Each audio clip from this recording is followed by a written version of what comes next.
so excited.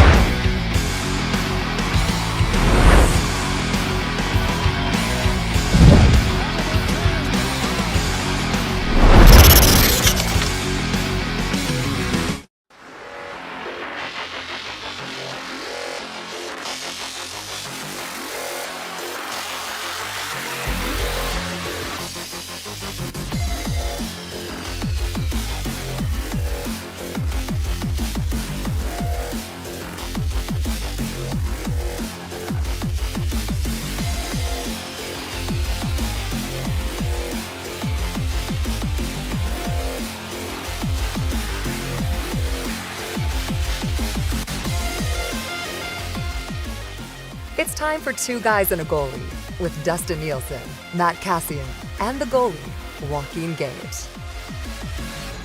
12:01 on a Tuesday. Thank you very much for being here. Dusty and Joaquin Gage with you.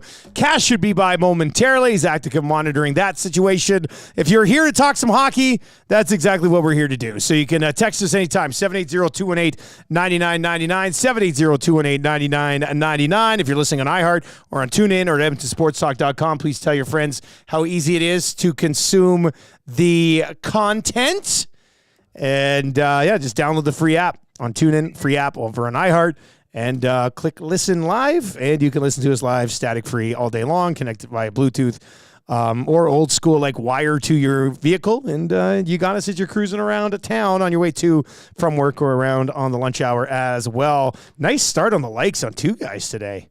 Very nice. Haven't even brought it up yet. We're already cruising along at 15. So if you are watching over on YouTube, hammer that thumbs up for us. That'll go a long way as well.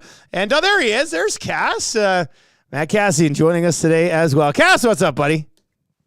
Not a whole lot. Say just reminiscing on the absolute slaughter of the poor, hapless San Jose Sharks. Oh, I thought you were going to talk about. I'm just going to feel bad for them.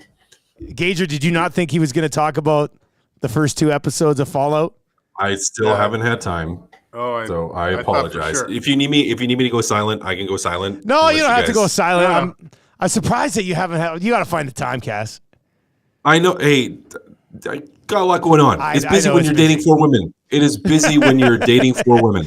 So yeah. I can't imagine. I have a hard enough time managing wife and one daughter, let alone three daughters. That's you're a busy guy. I get it. But Gager, it'd be worth finding some time here, right? Like, I have no background on it. Gager, you and Cass are both familiar with the game. Is that what the game was? People outside here and the battles and stuff? Is that what it is? See, Cass, even for between all three of us, he has the most experience because I think you've played four, haven't you, Cass? Like you've played 3 and 4. I didn't play the original two. But 3 and 4, original. Yeah. So you would find it even more appealing because I would say within the first 15 minutes, my son goes, "Dad, hold on, press pause," and he got up and left. I go, "Where are you going?" He goes, "I got to go download it again for the PS5." Like that's after watching it for 15 minutes. So he re-downloaded 4 to start playing it again. So it's I think out of all of us, you'll find it because I played a little bit of it, but it was just realizing how big that game actually is and knowing how much time and effort I would have to put in to get proficient at it. I pulled the plug early because that would have been hundreds of hours of wasted time. You know what I had to deal with? Tammy and I watched the first 2 episodes together because she's a big Walton Goggins fan, right? So she's like, "Oh, I want to see Walton Goggins in this." So but she's asking me questions like I played the game. I'm like, "I know nothing. I know nothing about any of this." She's like, "Is this what happens on the game? Who's this character?" I said, "I don't know. I don't know who this character is. I don't know the purpose of the game. Stop asking me the questions. I'm trying to learn for myself." God love her. Yeah. But I was frustrated, boys. I was frustrated. Oh, Spency 5 cents in. I forgot this one too. I also did play Fallout New Vegas, which was awesome. It was an awesome one. If you want like one that's a little bit shorter, but unreal, that's a good one, Gager. I said that to Dusty this morning. That my son still says that's the best one by far. Yeah. It's just the graphics aren't where they it looks like a comic. No, it needs modernization. It's older at this point, but as far as story and everything, it's awesome. Perfect. All right, you can text us anytime, 780-218-9999, 780-218-9999. If you would like to fire us any thoughts, we've already got some text messages certainly rolling in. You can also hit us up over in the Nasty Chat on YouTube. Hammer the thumbs up for us over there as well. And boys, a new segment on Two Guys and Goalie. This is part of a deal that we got with the Nielsen Show as well, but it's the Big Mamas and Papas big and hot headlines as we hit on some of the biggest stories around the National Hockey League. Gage, you see this pizza they dropped off yesterday on the Nielsen Show? I'm worried that we can only do these headlines justice and match the size of that pizza that was brought in. Oh. That was amazing. As soon as I saw crazy. That is, we're getting closer. I was trying to think of what celebration can I do, and I'm thinking Father's Day. I'm getting one of those bad boys. Have all the family over. Good idea. And we're gonna go 36 inches and see what we can do. It's end of discussion for birthday parties. Like that's the one because not only does it cover you, but the kids would be like, "Oh my God, do you see the size of this pizza? Like that alone is part of the party." It's it's unreal. Unreal. Yeah. I saw that and I'm like, this is epic. Yeah, unreal. I remember when I first started talking with their marketing team about it. They're like, "Yeah, we have really big pizzas." And I was like, "Yeah, okay, sure. Yeah, really big pizzas. Yeah, whatever." And then they're like, when they brought in the 36-incher yesterday, and the guy's like, "This is our second biggest one." And it had 60 slices. It's still sitting over on the one table over there. Zacticum came in this morning and loaded up like 10 pizzas to take home today. Maddie's like, "You can't eat anymore. The pizza's been out for 24 hours. We can't fit it in the fridge. Like, you're going to get sick." And Zacticum was like, "I'll take it. I'll try. I'll take my chances on this." But we put a dent in it. By the time we left yesterday, we were probably 60% into that thing. And there was like 5 or 6 of us kind of just mowing around like a bunch of animals on a fresh kill, just kind of taking this thing down. But I feel like that's the dangerous thing is like there's way too much almost.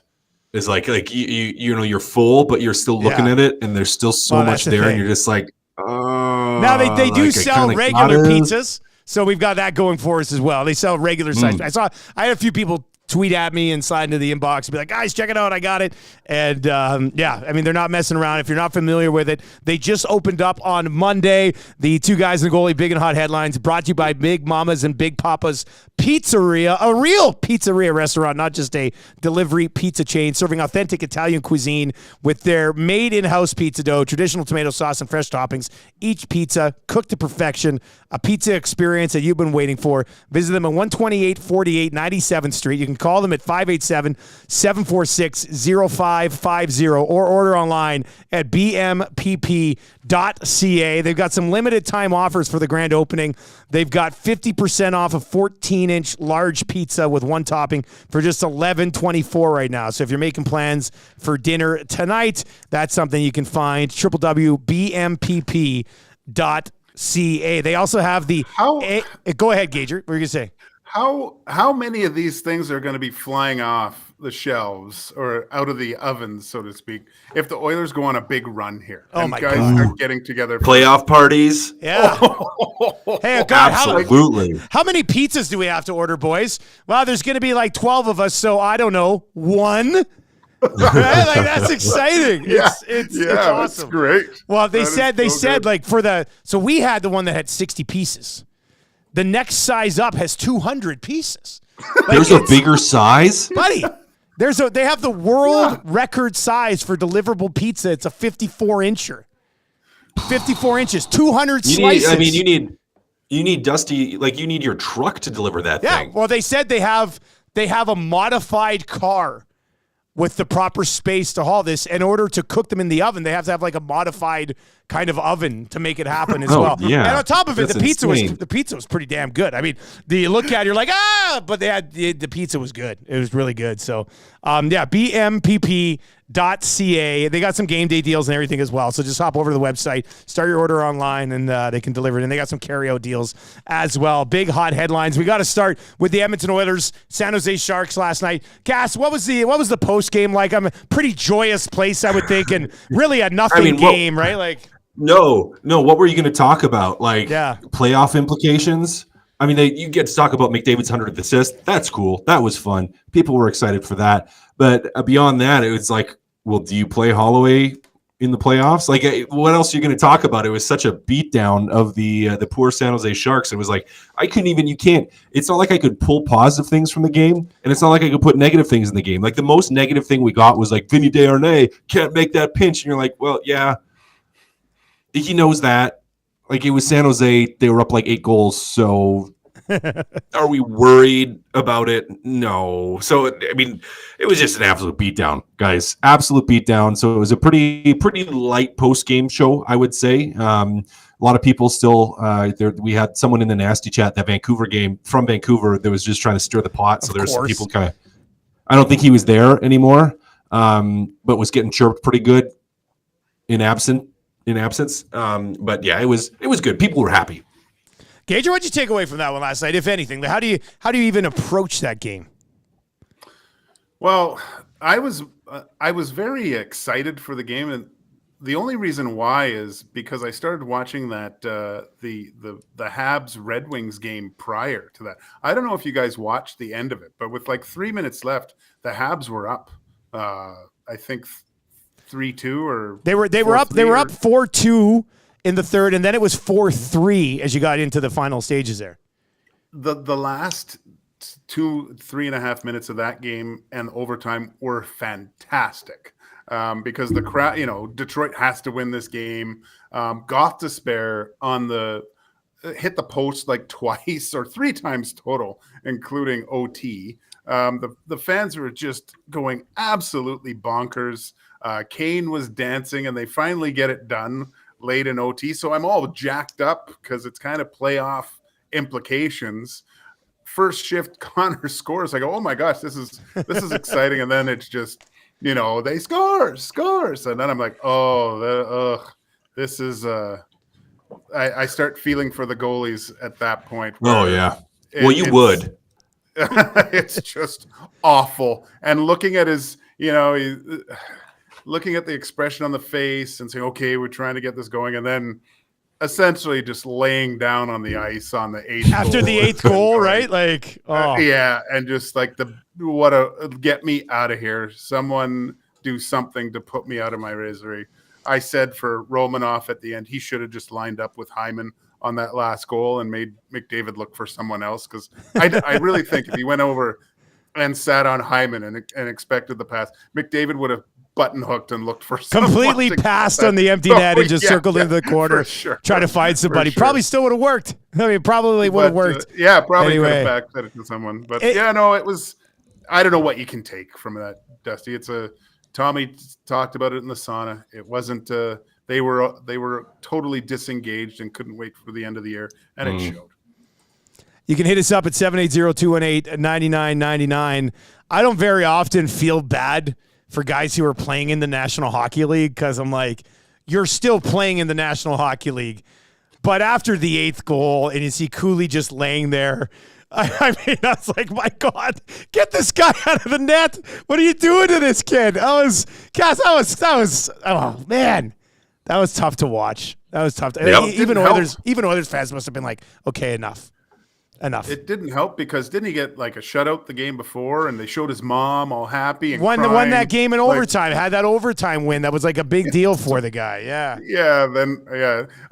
His mom kept crying in this game too. I'll tell you that. Yeah. Somewhere she was in tears watching at home as well. That was not good. I mean, obviously that's one of the bigger stories coming out of last night's game as we continue with your bigger and hotter headlines here, presented by Big Mamas and Papas Pizzeria now in Edmonton. That Detroit-Montreal game, I mean, Gage, you mentioned it. You were watching before, Cass. I don't know if you caught any of that game. I caught a good chunk of it. Really when Detroit kind of started to get going. And you're like, like here come the Detroit Red Wings. And Huss was talking about it on Lock Shop just a few moments ago. He said it was like a 4-2 game in the third, and there was a stoppage, and somebody threw an octopus on the ice, and then it was on. It was just like, okay, let's go get this thing. I know it's not like allowed or encouraged anymore, but that was very much such a good Detroit thing to see last night. Was that not fun? It was awesome. That was awesome. That's right about. I kind of caught the end of it too, and that's right about when I pulled it up, and that was awesome. I love seeing it. Like, it was just like, yes. It's like, and you can just imagine in the crowd, people just seeing that. And even though, again, not supposed to be allowed, but just like the, Yes. like just everyone freaking out. It was unreal. I loved it. Yeah, no, I watching that team, you get, wow, that's the Iser plan coming into I think they're still a few years away, but you can see the building blocks there for sure with some of those players. That was exciting to watch. They looked really fast. They were playing the Canadians, I know, but it was very entertaining. Just to follow up on this, because you're right, Gage. You're like, Yzerman's working it. They're adding some guys. Raymond, one of his young guys, stepped up huge last night, tied it, and then won it in overtime. They've got a couple of really nice pieces on the back end. Cass, you're looking at this playoff race in the East, and that's something I wanted to tie into the headlines here as well. I mean, Washington, if they win tonight over Philly, they lock in that final spot. Patrick Waugh and the Islanders have secured that other spot. But for a team like the Red Wings, who we've talked are one of those teams that are trying to get on the up and up and take the next step, even if they get into wild card 2, get pumped by the Rangers in the first round, how much could they gain from that? What would that be like? Where's that value coming from for them there? Well, I think for Washington, there's nothing. I mean, you're an aging team. You're just trying to get into to hope you win. You don't gain anything. For the Detroit Red Wings, however, being a young team that is probably played better than most people, myself included, expected them to this year. They're kind of in the spot where I anticipated Buffalo was going to be, and maybe Ottawa was going to be, like that, fighting for a wild card spot right in the thick of it. I think just even getting a little bit of that playoff experience and a taste of that and a desire for that, I think that's huge for a young group. And as you mentioned, you've had young guys like Raymond step up. You have a real good back end, young defensive core that's going to be around for a while. You have some, good players in the pipeline, like a Sebastian Cossa from a goaltending standpoint, who went on an unreal streak in Grand Rapids, played for the Oil Kings. So for people here in Edmonton, pretty familiar with him, another Alberta kid from Fort McMurray, I believe. And it's like you have pieces that are in place or going to be in place for the next couple of years just to build and grow this thing. So I think it's just getting a little taste of that. I mean, it's just gonna make the drive that much more for this group, and even from a team unity standpoint, like to be in the thick of it, like be in the crux of the pressure of having to win hockey games that are meaningful, impactful games, and for a while having to play at that level. I think it just further develops you as a player and as an individual. So I mean, it'd be absolutely great. Now the flip side to it is if you lose and you don't make it, it can be a huge disappointment, which can also be motivating. But regardless, I think either way, this has been a very healthy run for the Detroit Red Wings and just bodes well for their future. Gage, you think it straight up just fast forwards the situation in Detroit? Is that what it does? Like pushes it ahead a little bit or not at all? No, I think in this case it pushes it ahead. I mean, if they can win a game or maybe even 2, just putting a little bit of doubt. I don't think they can beat the Rangers, obviously, but getting, I think, playoff experience for a young team can be quite encouraging going into training camp the next year. Sets expectations higher, makes you, and I like their mixture of, they got some older guys in their lineup, obviously with Perron and Kane, the guys that have done it before. I really like that mixture. And just a little bit more excitement going into training camp in the fall. Whereas, you look to some of these other clubs where Cassie said, like the Senators and Sabres, who we thought, I mean, if we rewind to the start of the year, that's who we thought would be battling for those positions, where they're basically hitting the reset button, where these guys are trying to build on I would say a pretty successful hockey season. Red Wings will have a chance tonight to try it. They play Montreal again here right away Washington wins tonight, they're in. It can get really interesting with some of the different scenarios here with Washington playing Philly head-to-head and then Detroit lurking around and Pittsburgh lurking around there as well. That's your first installment of the bigger and hotter headlines here on Two Guys and a Goalie, brought to you by Big Mama's and Papa's Pizzeria, a pizza experience that you've been waiting for here in Edmonton. Visit them at 12848 97th Street. Order today at www.bmpp.ca or call 587-746-0550. And I think, from what I've been told, these guys are just getting started in Canada, and Edmonton's one of the first places that they wanted to get into. So big thanks to them for hopping on board with Edmonton Sports Talk and the Nielsen Show and Two Guys and a Goalie. Let's get to a bunch of your messages. I see the nasty chat flying over on YouTube. If you're watching over there, please hammer the thumbs up for us. That would go a long way as we continue to grow EST here. Lots of good text messages coming in that we'll certainly get to as well. And keyword for Vegas in about 20 minutes. Final chance to qualify here today on Edmonton Sports Talk. 4 more chances coming your way tomorrow. Pete over at the inbox, and back to this Oilers-Sharks game last night. Guys, I was screaming mercy at the game because it became like William Wallace's execution towards the end. That's from Coach Pete. I saw somebody else over in the nasty chat with the same. Yeah, Calvin says, mercy from Braveheart. Boys, I got to throw this out there to you right now. I have not watched Braveheart. So the boys out in the Excuse me? YouTube Trev just said, what? That's embarrassing. Have not watched Braveheart, boys. You think I would like it? Is it like Game of Thrones, basically? Dusty. Yeah? It's better. It's better than Game of Thrones? Dusty. You're nuts. No. Well, I just got spoiled for me. It's one of the Apparently best. It's one of the best movies of all time. Well, you could read a history book. It's pretty common knowledge. Wait, this is a true story? Well, it's very dramatized. Okay. All right, yeah. Dramatized. Dramatized. It's dramatized. It's dramatized, but it's based on a historical character. Yes, named William Wallace. Yep. Huh. Yeah, Gage. He's a real, like their statues. He was a real person. Yeah.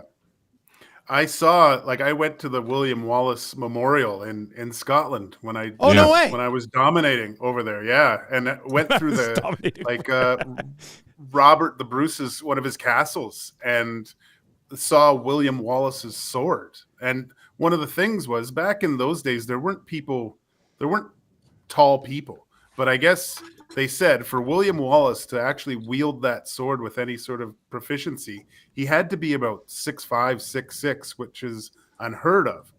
And they kind of allude to it in the movie where Mel Gibson's running around and they say, I thought he was taller. It was kind of a joke because Mel Gibson's not a tall guy.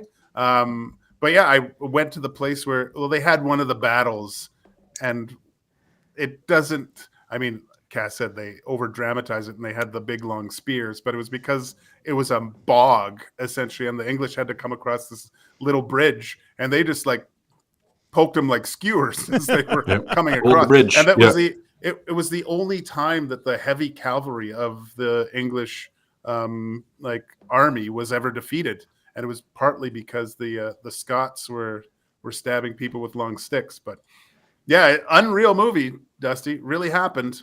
Yeah, you'll get an appreciation why Scots hate the English. I guess that's I've never understood. I thought it was a soccer thing. So this is a tough one. When I'd go into a store sometimes, and I remember one time my wife and we went into a store that sold tea, and we were talking to the Scottish old woman, and she goes, "Oh, you're American," and then we were getting tired of being called Americans, and then our response started to become, "Oh, you're English." And she goes, no. And she got all offensive. I go, oh, well, we're Canadian. And she was like, is that the same thing? And I go, yeah. She gave us like mountains of tea and was like so apologetic after that. It was hilarious. We kept going back to her for sure. But it was a lot of fun. The reaction here to me having not watched Braveheart is as expected, I guess. Kieran says Dusty is a grown child. Yeah, I just never came. Calvin's asking, Dusty, did you watch Gladiator? I've watched Gladiator like a million times. I love Gladiator. I don't know. If the thing is, Gager, if you love Gladiator, you will love Braveheart. Oh, you'll love it. You have to. It's like Braveheart, Gladiator, Saving Private Ryan. Very different movies, but if you like one of them, you're going to like all of I'm them. looking. It was released in I haven't watched 1995, so I would have been Oh, 14 man. at the time. But it's still been on the farm. Didn't have a lot of freedom to watch the last time. But I could have watched it at some other point in my life. So yeah, no excuses. No excuses. Sorry, everybody. I definitely should watch Braveheart at some point, and I will try to at some point. Spency 5 cents. He says, Dusty, Braveheart has a lot of good audio potential drops too. So Oh God, yeah. Oh, yeah. yeah. Okay. All right. Well, I'll get into it. We'll see where it goes. I'll watch Order that. yourself a pizza. What's that? Order yourself a 32-inch pizza. Yeah, It's sit a down and long take movie. it. Yeah, because it is a long movie, isn't it? Just hammer it. Yeah. Yeah. All right, I'll watch Yep. that. Cash, you watch Fallout, and we'll exchange notes.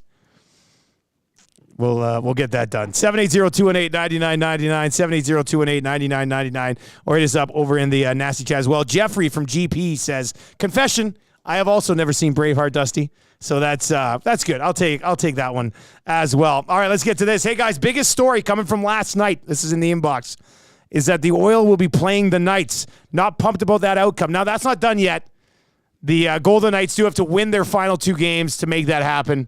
Now they got a couple of layups, and they're both at home. They get Chicago and Anaheim, I think, to wrap the season.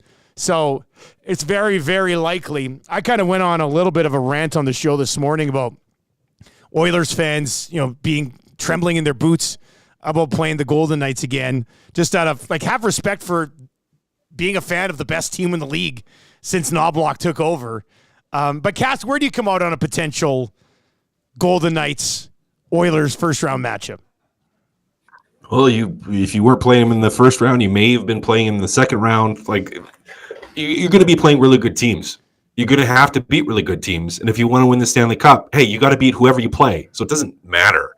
Matchup-wise, do I like the matchup slightly better against LA? Yeah, I do. But who cares? I mean, it's going to be tough. It's going to be challenging. I think for me, the big difference this year so far, or at least heading into the playoffs, is Adin Hill doesn't look anything like Adin Hill looked in the playoffs last year. Now, maybe that changes and the switch flips, but I still say it's advantage Edmonton going into this one. People pointed it out, and it's true on post-game show that, you almost would rather play Vegas in the first round. Pietrangelo will just be coming back. Stone will just be coming back. They haven't had time to get their feet underneath them yet. And so maybe you have a slight advantage because of that too. So you're gonna have to beat them one way or another. I don't know. I'm not freaking out about it. I think the people that are freaking out about it are people that are still just butthurt from losing in the playoffs last year. Gage, what level are you at on this likely playoff matchup here in the first round? I mean, unfortunately, you can't play the Sharks and then, and play the Ducks in the second round. Every team that makes the playoffs in the NHL is a really good hockey team. Almost all of them are getting close to that 100-point mark.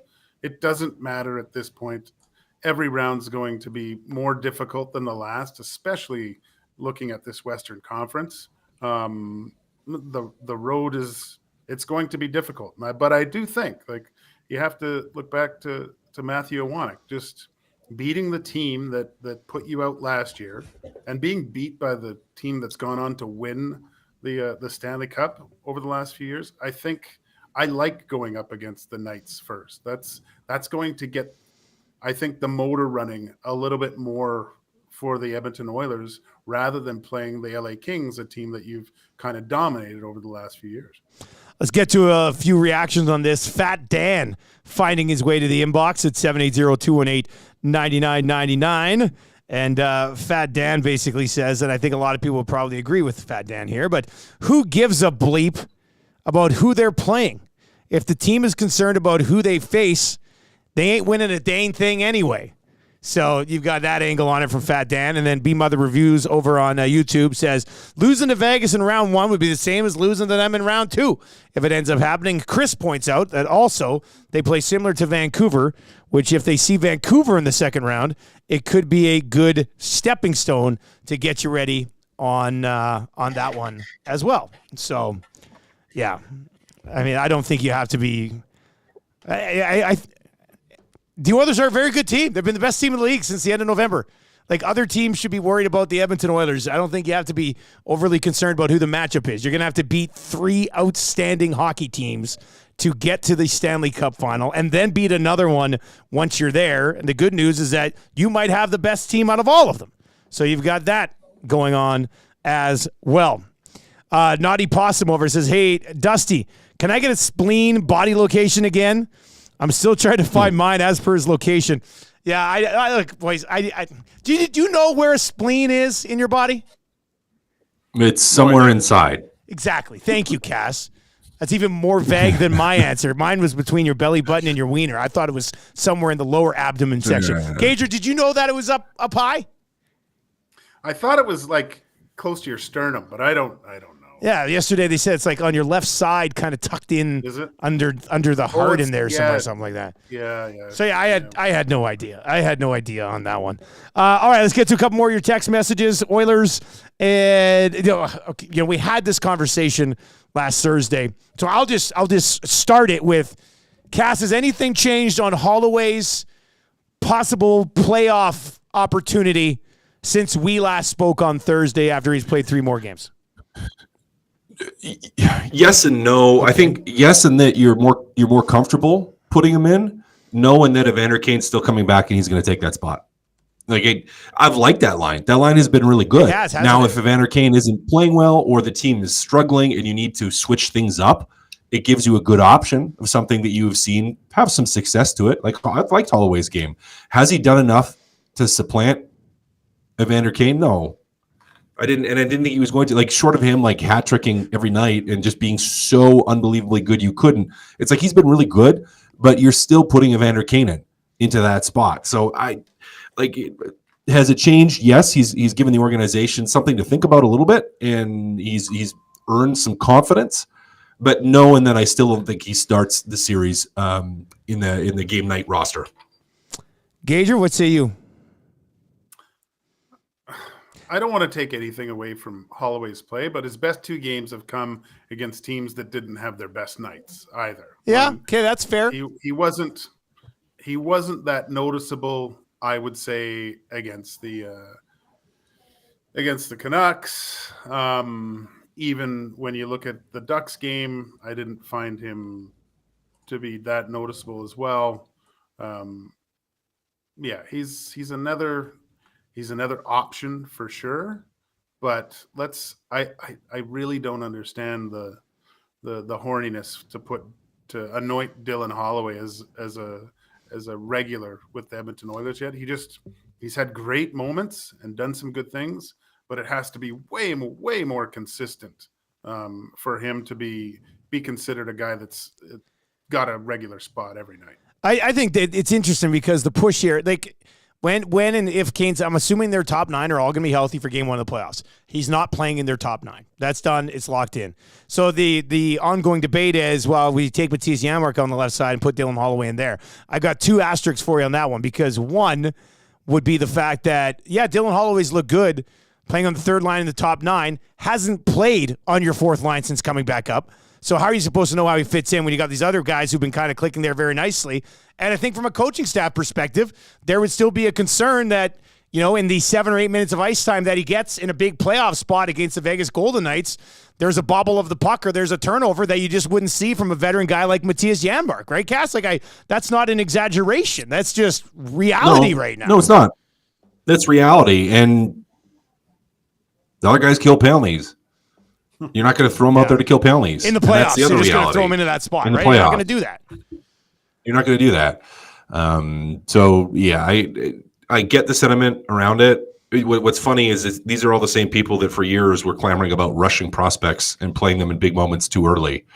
And now it's like, you need to get them in there. And it's like, well, there's a balance here. They've tried to work him in, but with where the roster is, it's not a perfect fit right now. And it will be in the future. He will be here all year next year. He's going to get a lot of opportunity next year, but to drop him in right now is it doesn't give me the heebie-jeebies, but it's just probably not in the best interest of the team at this point. I think the one thing that he has done here that probably hadn't done before is when you watch Dylan Holloway now, I think you're probably excited for him to be a bigger part of the team in the future. than maybe prior to being sent down and stuff like that. I think at least.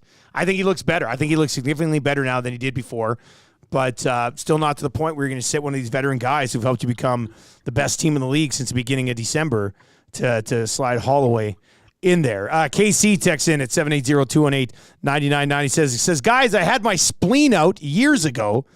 My scar is on the left side just under my rib cage.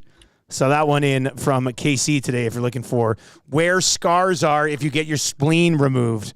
That's what people are going to be looking for. If there's any photos of like Mark Stone with his shirt off during a playoff series, they're going to see if like, did they go in? Did they go in there? Or how do they know? How do you know about this spleen? How it's going to be. I don't think they necessarily would have went in. No, they wouldn't have gone in. I don't know if it was one. I don't think they would have gone in, so you don't really know. But no. Yeah, you have the little dummy hanging up in the dressing room, right? Like with all the vital organs marked. These are the areas.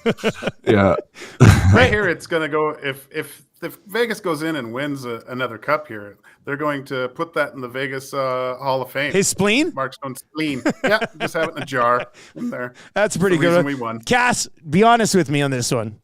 If you were playing against Stone, would you target the spleen in the postseason? Let's take you back to your Ottawa Senators, Montreal Canadian days. Remember those days, that series? Come on. I would. Maybe it makes me horrible, but I would absolutely, if you're in a little scrum and you had bodies all around, you're not doing a big one because if you do something big, you're going to get busted. Big time trouble, yeah. But you stick the butt end of your stick out just that quarter inch outside of your palm, and you just try to rake it across his tummy in a scrum. Yeah, I probably would have done it multiple times. All right, probably. I knew that. Yeah. I really appreciate the honesty here on Two Guys Today, man. I think that did go a long way. All right, this text came in a little bit earlier on. I made a note to get to it. Corey Perry next season. You think there's another year in the tank for Corey Perry as a member of the Edmonton Oilers?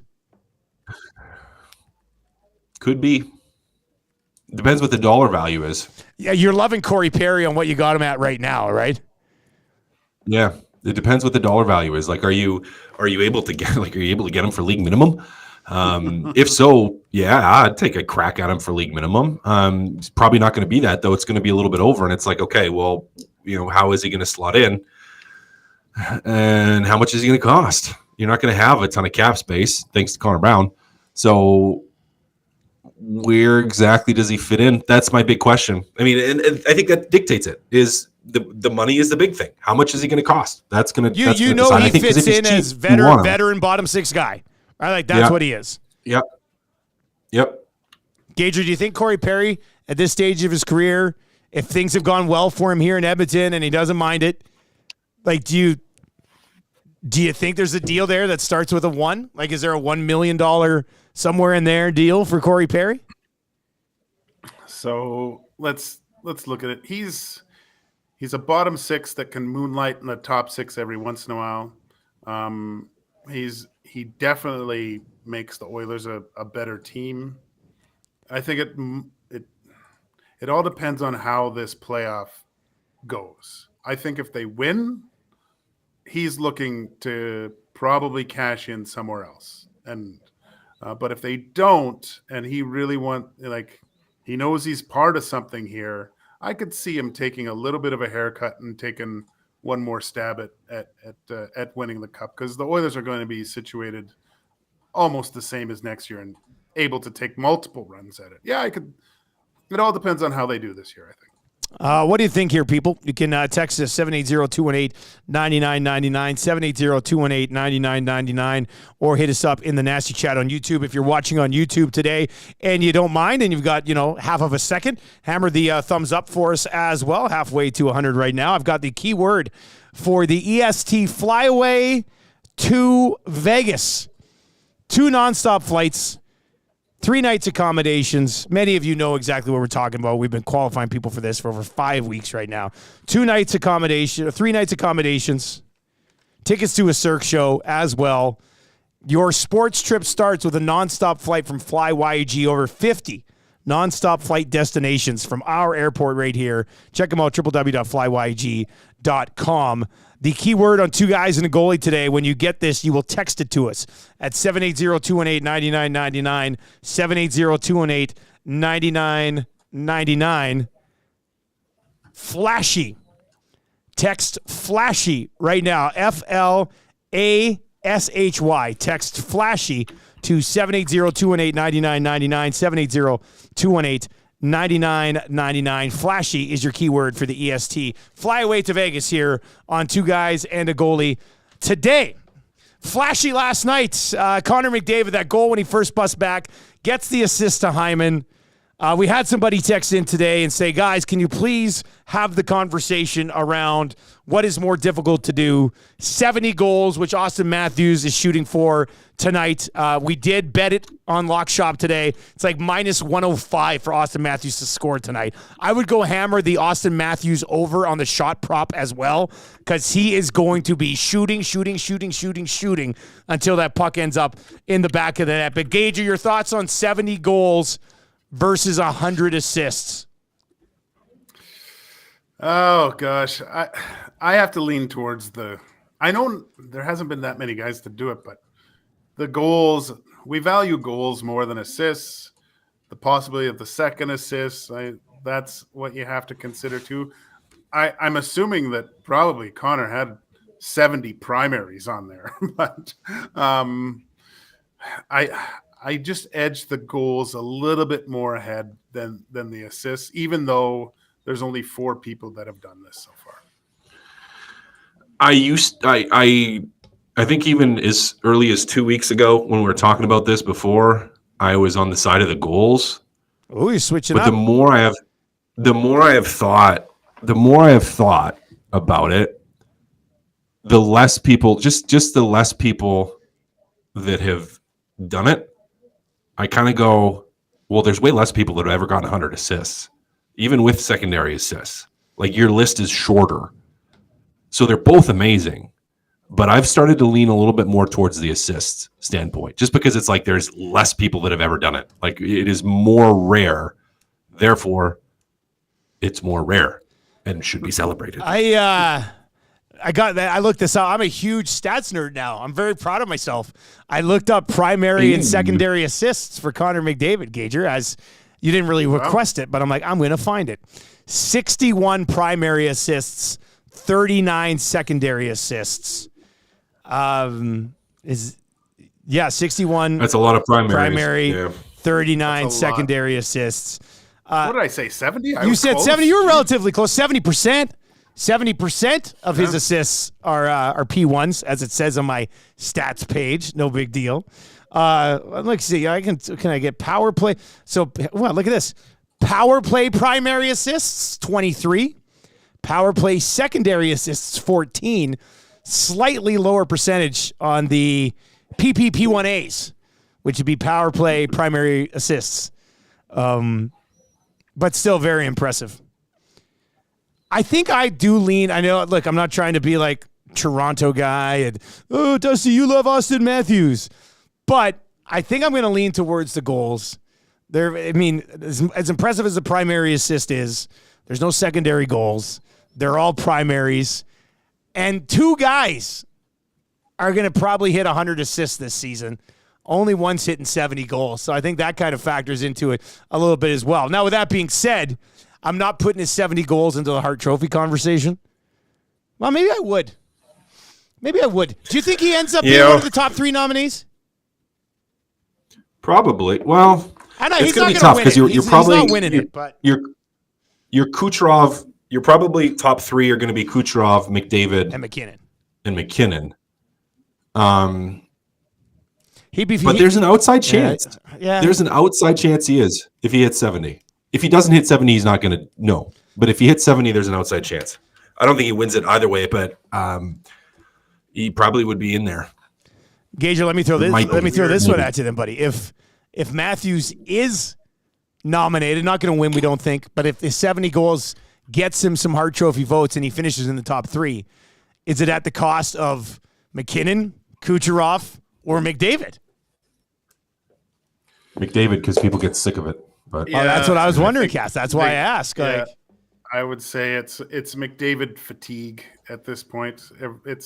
We've become a participation society, so everyone's got to get a Hart Trophy, I guess, right? You get a Hart Trophy, and you get a Hart Trophy. Like Oprah out there. Yeah. I don't know. They have to rename the kind of awards, I think, or look at them differently. Obviously, you got the Art Ross is the points, but the Hart and is it the Lester Pearson? Is that the Lester B's players Lindsay, most valuable, Lindsay, yeah. and the Hart is the most valuable. Or sorry, not Lester B. Sorry. Or it's the Lindsay. They have to have like an MOP, like a most outstanding player. Well, that's all you need to change the Hart to, though, is just change it from most valuable to most outstanding. Yeah. Just like keep it and the same. Eliminate keep the the name of Lindsay. the Hart Trophy. Get rid of the Lindsay. No, keep the Lindsay too. Keep them But both the because one's Lindsay's player most voted. so you're just gonna say two most outstandings. One voted by the media, one voted by the players. One voted by the players. Because isn't that how it already is really I think viewed? that's how they view it. I think some people try to like take the truly most valuable to the team approach, but I think a lot of people end up just casting their ballot for whoever the hell Most impressed them people- the most. Yeah. Yeah. What doesn't like valuable? What do you think? When I think MVP, it's not the guy. It's not you always the guy that has the most points. It's the guy that drags his team into the playoffs with just an unbelievable performance of that season. But that's not how most people view it, Gager. I know, most people that vote don't view it that way. I agree with you. I would view it the same way for me voting too. Because like the what's his face, the Taylor Hall year in New Jersey. The only reason they were even close is because he had an outstanding, and he deserved it. In my eyes, he deserved the Hart Trophy that year as the most valuable player to his team. But then when you just look at the whole season, and now we look at all those four guys you mentioned: McDavid, Kucherov, McKinnon, and Matthews. If you remove them from their lineup, is their team still in the playoffs? That's where I would look at probably Kucherov first. Yeah, probably McDavid second, and McKinnon third. You'd put McKinnon. I'd almost put McKinnon. That's a tough one. Maybe, yeah. That's tight. That's a tight one. Tight. Like I wouldn't have any issue. Colorado's. I mean, they still have Makar and Rantanen, but their depth isn't great. Like Colorado's like bottom. The Colorado's second line isn't even really anything to write home about. Which is why I think McKinnon will probably win it. But yeah, it's an interesting discussion. This text comes in and says, "Hey Dusty, if he has exactly 100 assists, how can 61 primary assists be 70%?" Good question. Now look, I said I'm not necessarily I'm rounding up. You're rounding up. I'm looking. I'm not like that wasn't my math. I'm looking at it's icy data, whatever it is, and it says 61 PAs, which would be primary assists, 39 P2As, which would be secondary assists. I think it would make sense. And then, but it says P1 percentage 70.5, P2 percentage 29.55. So they haven't updated it then because that's 61%. Yeah, if it's 61. So you think they just haven't updated the percentages, right? Like probably not. Okay, that's why analytics are garbage. Yeah, no, we can't even get people on the same page with P1 percentage and P1As. How are you supposed to trust any of this? You're just taking into account the next few games, Dusty. That's all. That must be. Maybe that's what's going on here. I don't know, but it's rattled me now. This text comes in as well from the doc today and says, Bernie Nichols had 70 goals once. It's great, but it's not as special as 100 apples. Yeah, but if two guys get 100 apples in 1 year and only one guy gets 70 goals, I think it really sort of convolutes the entire conversation. So, I mean, also Bernie Nichols did it while he was playing with Wayne Gretzky, putting up over 100 assists. So that's almost a little bit of a cheat code there from Wayne, who had 100 assists 11 times. It's such a ridiculous graphic when they put it up. They're like, "Congratulations, Connor McDavid. Welcome to the club. 100 assists. Bobby Orr, 1 time. Mayor Lemieux, 1 time. Wayne Gretzky, 11 times." Like it's 11. I mean, that's insane. Absolutely ridiculous what Wayne Gretzky was doing back in the day. It's also ridiculous what we're seeing offensively here as well. Boys, before I let you go, who do you want to see in that final spot in the East? Washington, Detroit, Philly, or Pittsburgh? I kind of want to see Detroit get in. Scrappy. Like there's a part of me that wants Pittsburgh to make it just because I'm like, what if those veterans all of a sudden do something? Like I feel like they'd be interesting to me to see Pittsburgh get in. But I think just with how they've played down the stretch and some of the young guys, I'd like to see, as much as I historically have absolutely loathed the Detroit Red Wings, I kind of want to see them get in. Gager, who you leaning to here? I would selfishly, I think I'd like to see Pittsburgh get in and go on a run. You know, all of a sudden they just turn the clock back. Their players start playing the way Dubas thought they would all together, and somehow Sydney ends up in another final. I think that would just be unbelievable storylines. Second, who doesn't like to see Ovi get in there and do the same thing and hope for, like, the best party celebrations you've seen with the cup? I'd pay money to see him win another one and see and follow him around on social media for the next few weeks. So they're my second, but I think I'd lean towards Pittsburgh. You guys know I'm a big Ovi guy. I always have been, but Washington is just so boring to play. Oh. Like, if for some reason we get a Washington-Los Angeles Stanley Cup final, I will not be watching. Like, I'm not kidding. I will not be turning that team. Well, I might because it's Ovechkin, but Washington is just there's not a lot there. I'm surprised they're still hanging on to this spot. They could very well just beat Philly tonight and get in. Red Wings are kind of intrigued. I think it might just be recency bias because of the atmosphere kicking around there last night on that game, but I could have some time for the Detroit Red Wings sliding in there. I mean, as long as it's not Philly. I just don't need like Philly getting pumped by the Rangers and Tortorella getting suspended after Game 3 for saying something that he shouldn't have said. I don't think we need the sideshow of the Philadelphia Flyers in what's going to be a really good playoffs on both the East and the West side right now. Guys, I'm going to be off for the next two guys and a goalie, taking the family down to San Diego. We're going to go to the Jays game Saturday. San Diego. We're hitting up Legoland, and we're hitting up SeaWorld. Have you guys done either of those? Have you guys done SeaWorld or Legoland or anything like that? No? Okay, well, I'll report back. Sounds fun, though. I'll report back. We'll see how it goes. So, Let's call this. Tammy's taking 3 children to see. I'm very excited for SeaWorld. You should see all of the roller coasters they have at SeaWorld now, Gage. It's going to be a really good time. We're going to walk in on the first day of SeaWorld, and I'm just going to look at them and say, okay, I'll see you guys later. And then, boom, gone. Roller coaster party. So, but yeah, no, we're excited. Kids, they're pretty fired up. So we're looking forward to that. So I will not be here on Thursday and Tuesday. Make sure whoever's in this chair gets to the bigger, hotter headlines for Big Mamas and Papas. And, check them out, www.bmppp.ca. I will not be back on Two Guys until next Thursday, which will likely be 2 games into the first round. Ooh. And I'll say no matter what, it's a split. I don't care who they're playing. I'm going to say the first 2 are split. I'll say I'm coming back and it's 1-1, and we'll see where it goes from there. So, boys, we'll talk to you next Thursday. All right. Later. Beauty. There you go. That's Cass and Gager on Two Guys and a Goalie. You find both of them. Cass regularly on the GCL Diesel pre and post game show with Tommy Gazzola. Of course, our pre and post game show will be at Hudson's for every single playoff game, going back and forth between the locations. We'll have a whole schedule out for you on that one. Maddie, are you playing PS4 right now? Trying to get it set up. Wait, they traded you a bad PS4? Behind the scenes quickly here at Edmonton Sports Talk.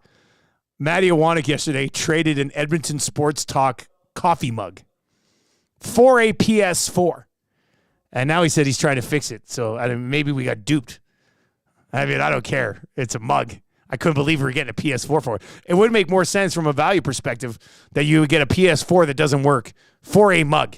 But we'll get to the bottom of that. Zach, who's our qualifier here? Melissa. All right. Let's go to Melissa. Melissa, congratulations. One step closer to a trip to Vegas. Awesome. Thank you. Yeah. Have you been to Vegas, Melissa? Yeah, well, my husband just qualified last week, and we're leaving on Sunday. Oh my God! Wait, so you guys have both qualified, and you're going on Sunday? Yeah. Holy smokes! What a life! So you're Vegas regulars or what? No, we haven't been I think 2019 was the last time we went. But all right, so you guys are both qualified now. I know. It's even better. You just sliced this pie in half. All right, Melissa. Well, How long are you going to be down there for this time when you go on Sunday? Till Thursday. I was going to say, days, 4 nights. That'd be wild if we call you on Friday and you were still in Vegas and you're like, we're here right now. People would hate you. The day we get back, that'll be even better. Yeah, that'd be good too. When was the last time you were there? Yesterday. Oh boy. All right, Melissa, good luck. Awesome. Thank you very much. All right, your next chance to qualify tomorrow morning on the Nielsen Show with LTE and Glue Guy holding down the fort. I will be back next Thursday. Very much looking forward to seeing where the Oilers are at that point. It's like going in a time machine. I love that stuff. For Kassian, Gage, I'm Nielsen. Have a good afternoon.